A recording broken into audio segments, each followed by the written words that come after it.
Assalamualaikum warahmatullahi wabarakatuh. Perkenalkan, nama saya Faisal Fajar Sidik. Saya dari Fakultas Ilmu Hukum Universitas Surya Kencana. Saya dari kelas 2 semester saya dari semester 2B. Di sini saya akan mereview mata perkuliahan hukum pidana yang mana telah disampaikan sebelumnya oleh Ibu Profesor Dr. Hajah Yani Nuraini SMH dan dibantu oleh Bapak Dr. M. Randy Yaryadi SMH.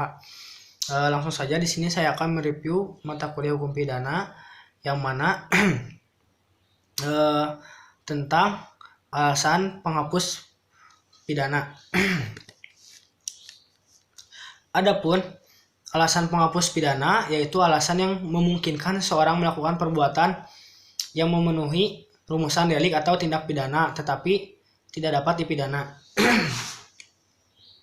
Alasan seseorang tidak dapat dipidana karena perbuatan yang memenuhi rumusan tindak pidana tidak merupakan tindak pidana karena tidak bersifat melawan hukum.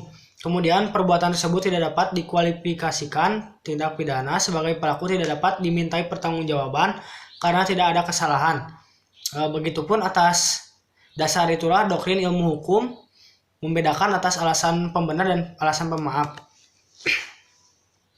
Adapun selanjutnya alasan pembenar, yaitu alasan yang meniadakan sifat melawan hukum dari perbuatan sehingga menjadi perbuatan yang dibenarkan. Alasan pembenar terbagi dalam yang pertama yaitu alasan pembenar umum terdiri dari daya paksa atau keadaan atau diatur dalam pasal 48 KUHP, kemudian bela paksa pada pasal 49 KUHP, kemudian melaksanakan perintah undang-undang pada pasal 50 KUHP, perintah jabatan yang sah pada pasal 51 ayat 1 KUHP. Alasan pembenar khusus terdiri dari dokter dan para saksi yang menghadiri perkelahian tanding yang mana pada pasal 186 ayat 1 KUHP. Kemudian pencemaran demi kepentingan umum atau karena terpaksa untuk membela diri yaitu pada pasal 310 ayat 3 KUHP.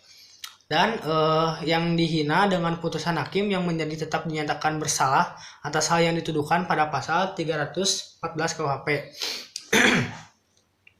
Adapun alasan pembenar di luar undang-undang yaitu yang pertama hukum disiplin dari orang tua atau guru, kemudian kewenangan jabatan dari dokter, apoteker, penyelidikan ilmiah, dan fungsi negatif dari sifat melawan hukum material atau negatif van material wederrechtelijkheid. Misalnya Ares Hograd tentang dokter hewan Jo, putuskan MA tentang Markus Effendi.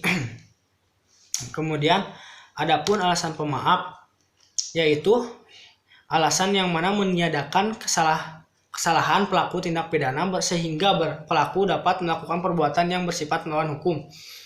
Tidak dipidana karena tidak ada kesalahan.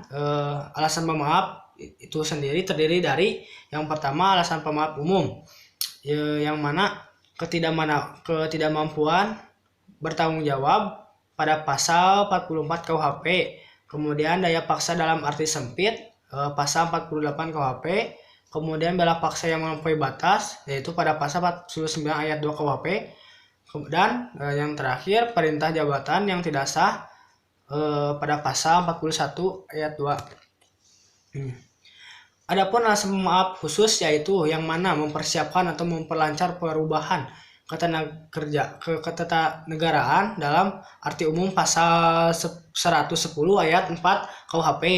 Kemudian penarikan kembali pembujukan untuk melakukan kejahatan yaitu yang mana pada pasal 163 ayat 2 bis KUHP.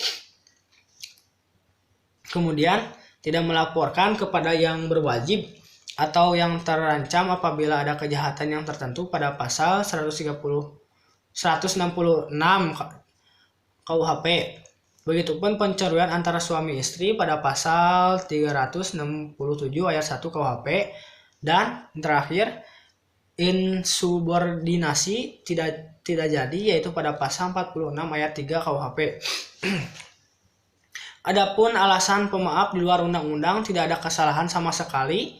Begitupun alasan peniadaan pidana putatif. Adapun yang mana daya paksa, yaitu yang diatur dalam pasal 48 KUHP tetapi tidak memberikan pengertian karena tidak harus dicari dalam MVT yang menjelaskan bahwa daya paksa adalah setiap kekuatan, setiap paksaan, setiap tekanan yang tidak dapat ditahan. Dalam doktrin ini daya paksa dibedakan dalam daya paksa absolut, yaitu daya paksa yang sama sekali tidak dapat ditahan baik secara fisik maupun psikis. Begitupun daya paksa relatif, yaitu daya paksa yang masih dapat ditahan dengan berbuat lain, tetapi bisa tidak melakukan perlawanan sehingga tidak perlu dilawan. Dan adapun daya paksa itu dibagi menjadi tiga bentuk, yaitu yang pertama pertentangan antara dua kepentingan hukum, contohnya Ares Papan Cardiendes, dan yang kedua pertentangan antara kepentingan hukum dengan kewajiban hukum, contohnya Option Ares 1000 yang mana pada 1932. Begitupun pada yang ketiga pertentangan antara dua kewajiban hukum, contohnya dipanggil untuk menghadap kedua tempat pengadilan yang berbeda dalam waktu yang bersamaan. Mungkin cukup sekian dari saya pada pertemuan yang 14 ini, review yang ke-14 ini. Kurang lebihnya mohon maaf. Akhirul kalam, wassalamualaikum warahmatullahi wabarakatuh.